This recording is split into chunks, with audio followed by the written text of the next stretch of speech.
Presenta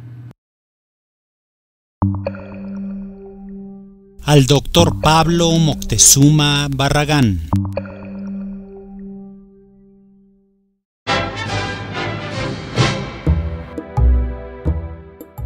Las mentiras de Hernán Cortés a 500 años de la invasión española.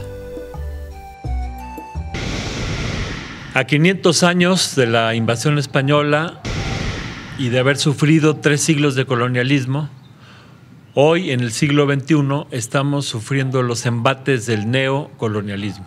En contra del pueblo de México, como son las privatizaciones, por parte de un gobierno autoritario, hay una gran propaganda que nos quiere hacer creer que está en nosotros mismos, en nuestra naturaleza, este autoritarismo y este entreguismo hacia el extranjero, y como ejemplo nos ponen al sistema político que había antes de la invasión española y a los tlatoanis. Todo esto es absolutamente falso. A 500 años de la invasión española es importante que rompamos ya con el colonialismo mental y con todas estas ideas falsas.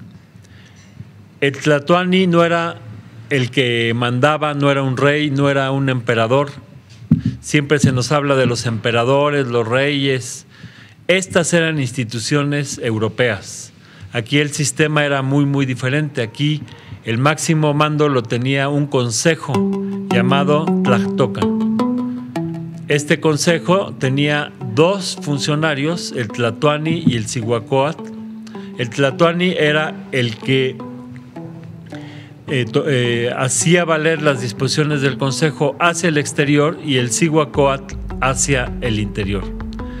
En todo este sistema había esta dualidad. Por ejemplo, había 2 máximos jueces.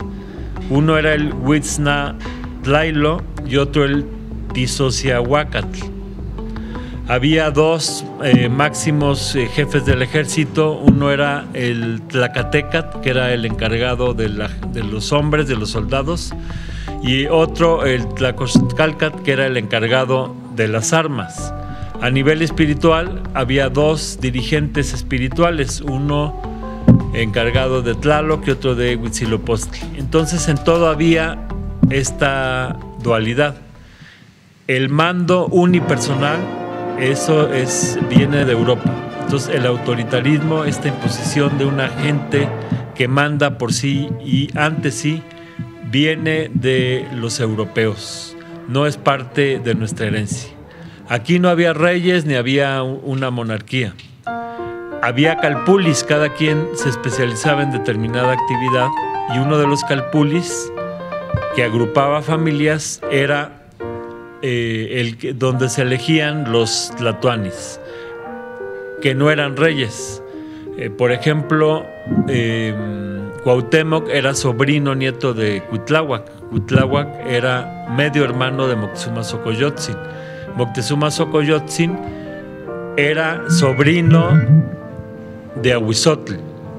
Ahuizotl era hermano del anterior, que fue Tizoc.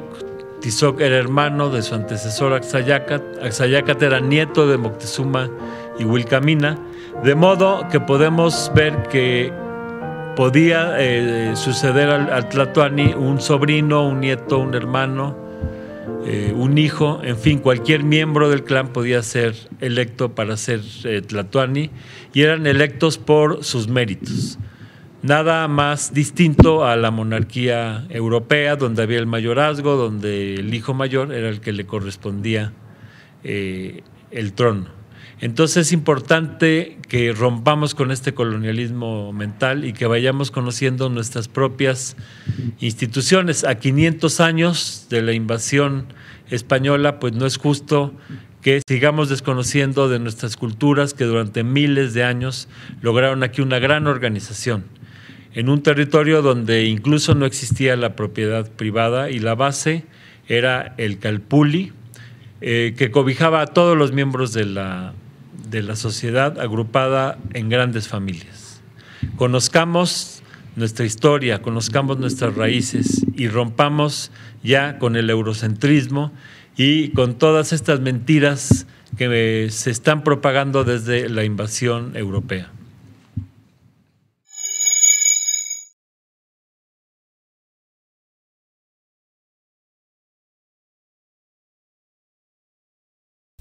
Si a ti, al igual que a muchos, les interesa saber más acerca de este apasionante tema, te recomendamos 2 libros.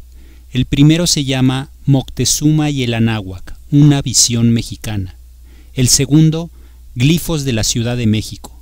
Ambos libros escritos por el doctor Pablo Moctezuma Barragán.